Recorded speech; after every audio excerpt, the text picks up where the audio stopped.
Hello friends, नमस्कार। स्वागत है आपका न्यूज़ इंडिया चैनल पे। तो फ्रेंड्स, आज के इस वीडियो में मैं आपको बताने जा रहा हूं कि हिमाचल सरकार के द्वारा जो क्या क्या ऐलान किए गए हैं। तो आज इसी के बारे में मैंने आपको इस वीडियो में लेटेस्ट जानकारी दी है।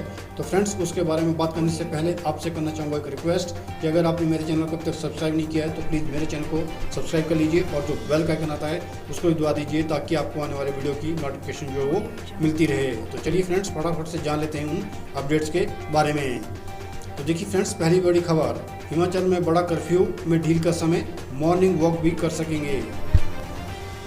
देखिए, कोरोना वायरस को फैलने से रोकने के लिए हिमाचल प्रदेश में लॉकडाउन के साथ कर्फ्यू भी 3 मई तक लागू है।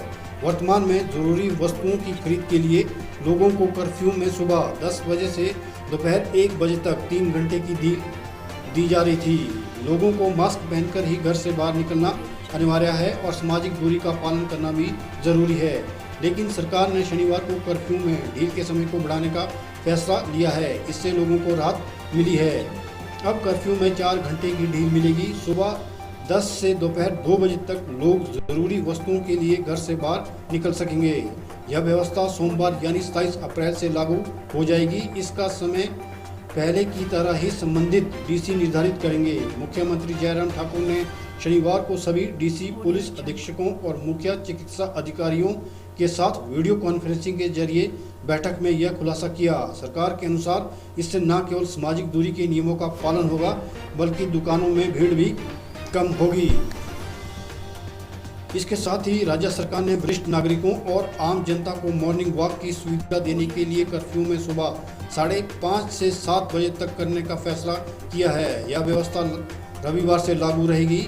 हालांकि हिमाचल में सभी प्रकार की दुकानों को खुली रखने पर अभी फैसला नहीं हुआ है। आज शाम इस संबंध में आदेश जारी किए जाएंगे। बता दें कि हिमाचल के 6 जिलों में कोविड-19 का कोई मामला नहीं है। प्रदेश में 9,374 से अधिक लोगों को निगरानी में रखा था। तो देखिए अगली बड़ी खबर, हिमाचल में 3 मई के बाद शुरू होंगी कई आर्थिक हिमाचल प्रदेश में 3 मई के बाद कई आर्थिक गतिविधियां शुरू होंगी। मुख्यमंत्री जयराम ठाकुर ने कहा कि कर्फ्यू ने राज्य की अर्थव्यवस्था पर प्रतिकूल प्रभाव डाला है, इसलिए 3 मई से आर्थिक गतिविधियों को शुरू करने के लिए एक उपयुक्त कार्य योजना तैयार करना जरूरी है। मुख्यमंत्री जयराम ठाकुर शनिवार को सभी डीसी, पुलिस अधीक्षकों और मुख्य चिकित्सा अधिकारियों के साथ वीडियो कॉन्फ्रेंसिंग के जरिए बैठक की अध्यक्षता कर रहे थे। बाहर फंसे लोगों को मिलेगी हर संभव मदद। जयराम ठाकुर ने कहा कि राज्य के बाहर फंसे लोगों को हर संभव मदद मुहैया करवाई जाएगी। उन्होंने कहा कि यह सुनिश्चित किया जाना चाहिए कि राज्य में वापस आने के इच्छुक लोगों को सुविधा मिले, लेकिन साथ ही यह सुनिश्चित किया जाना चाहिए कि एक बार में राज्य में प्रवेश करने के बाद उन्हें चिकित्सीय रूप से अच्छी तरह से जांच कर स्थिति को देखते हुए होम क्वारंटीन किया जाए। उन्होंने कहा कि सभी ग्राम पंचायतों को ऐसे व्यक्तियों के बारे में जानकारी प्रदान की जानी चाहिए और उन्हें यह सुनिश्चित करने के लिए कहा जाना चाहिए कि संबंधित व्यक्ति क्वारंटीन अवधि के दौरान बाहर ना निकले। उन्होंने कहा कि जो विद्यार्थी अन्य राज्यों से वापस आ रहे हैं उनकी भी चिकित्सीय जांच की जानी चाहिए और उन्हें होम क्वारंटीन में रखा जाना चाहिए। इसी तरह हिमाचल में फंसे अन्य राज्यों के लोगों को भी अपने राज्यों में जाने की सुविधा दी जाएगी। उन्होंने यह सुनिश्चित करने के लिए कहा कि राज्य में प्रवेश करने वाले लोगों को अपने मोबाइल फोन पर आरोग्य सेतु ऐप डाउनलोड करने के लिए कहा जाए। तो बढ़ते हैं फ्रेंड अगली खबर की तरफ। देखिए, अन्य राज्यों से भी हिमाचलियों की होगी घर वापसी, सरकार ने की तैयारी। कोटा के बाद अब देश के विभिन्न हिस्सों में फंसे हिमाचलियों को भी लाने की कवायद शुरू कर दी है। सरकार के निर्देश पर पहले चरण में दिल्ली और चंडीगढ़ से लौटने वालों की लिस्ट बनाई जा रही है। सरकार के सूत्रों के अनुसार अभी तक चंडीगढ़, दिल्ली और शिमला में बनाए गए हेल्प डेस्क पर करीब 5,000 लोगों ने परेशानी दर्ज कराई है। सरकार अभी तक इनकी मदद जहां है वहां करने की कोशिश कर रही थी, लेकिन अन्य राज्यों द्वारा अपने नागरिकों को प्रदेश में लाने की कवायद के बाद जयराम सरकार यह कदम उठाने जा रही है। संपर्क करने वाले लोगों में से उन लोगों को चिन्हित किया जा रहा है जो घर आना चाहते हैं। ऐसे लोगों को कहां से कहां जाना है इसकी मैपिंग होगी और अंत में उन्हें हिमाचल की सीमा पर लाकर क्वारंटीन किया जाएगा। उधर सरकार की ओर से निर्देश के बाद उपायुक्तों ने भी ई पास जारी करने की प्रक्रिया शुरू कर दी है। ये पास अभी मृत्यु, शादी या फिर कृषि बागवानी कार्य के लिए आवेदन करने पर अनुमति मिलेगी। इस संबंध में ई पास वेब पोर्टल पर संबंधित जिले के डीसी के पास आवेदन करना होगा। फ्रेंड्स देखिए, हिमाचल में इस दिन से शुरू होगी विशेषज्ञ चिकित्सा सुविधा, डॉक्टरों की सूची की तैयार।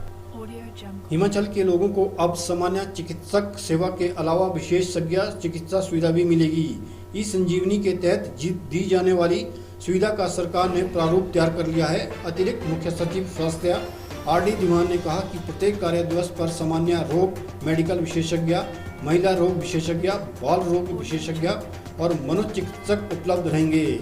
इनके अतिरिक्त प्रत्येक सोमवार और मंगलवार को हृदय रोग विशेषज्ञ, बुधवार गुरुवार को न्यूरोलॉजिस्ट और शुक्रवार शनिवार को चर्म रोग विशेषज्ञ अपनी सेवाएं देने के लिए उपलब्ध रहेंगे। सभी विशेषज्ञ चिकित्सा सेवाएं 27 अप्रैल से आरंभ हो जाएंगी। सामान्य सेवाएं पहले की तरह रहेंगी। इसका लाभ पाने के लिए लोगों को नज़दीकी हेल्थ एंड वेलनेस सेंटर की सुविधा वाले उप स्वास्थ्य केंद्र व प्राथमिक स्वास्थ्य केंद्र में जाना होगा। प्रदेश में संचालित नवीन ई संजीवनी परामर्श सुविधा के करीब 700 से अधिक रोगी पंजीकृत होकर स्वास्थ्य लाभ ले चुके हैं। डॉक्टर 9 बजे से सायं 4 बजे तक लोगों को स्वास्थ्य परामर्श दे रहे हैं। तो अगली जो बड़ी खबर आ रही है फ्रेंड्स, वो कोटा से छात्रों को लेकर हिमाचल रवाना हुई बसें 14 क्वारंटीन होंगे।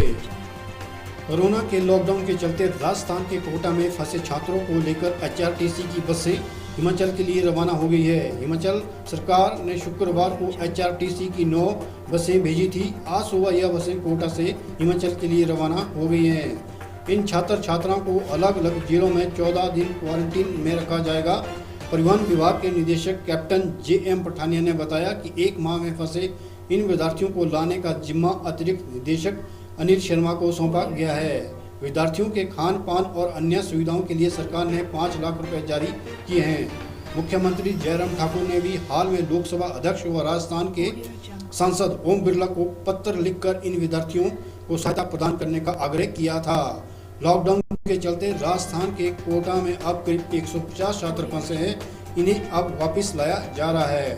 तो फ्रेंड्स, ये थी हिमाचल से रिलेटेड लेटेस्ट अपडेट। मुझे उम्मीद है कि आपको ये जानकारी, ये वीडियो पसंद आया होगा। अगर आपको ये जानकारी, ये वीडियो पसंद आया है तो प्लीज़ इसे लाइक और शेयर करना मत भूलिएगा। Thanks for watching this video. Thank you very much.